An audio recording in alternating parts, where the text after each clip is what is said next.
People always ask me, how many different threads do I really need for my serger? So we're going through the features of the new Husqvarna Viking Amber Air S400 serger that is now an airjet serger. Yay, so super easy to thread. So I don't mind changing these threads at all now.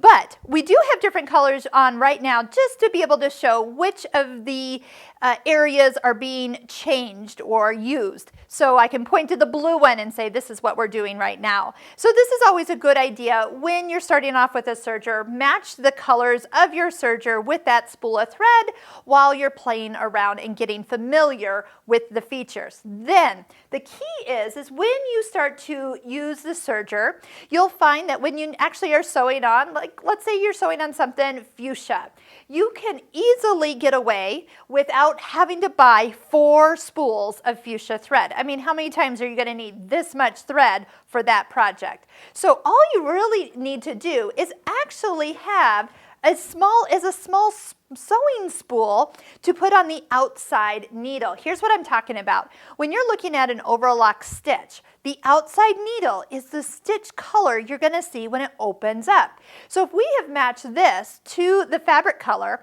and then you use 3 different colors that were, or 3 other areas that were like gray or cream, if it's on the darker color, and you could use blacks or charcoal colors.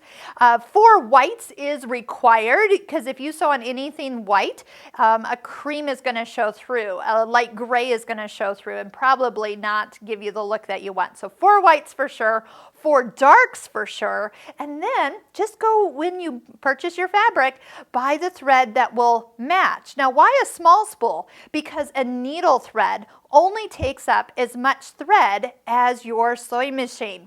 So there's 2 needles in this, so you could actually get 2 of these. I have been known, I'm cheating here, to wind a bobbin on my sewing machine and use a bobbin for even 2 of these as I go. But a lot of times I will just kind of sort of get colors that are close.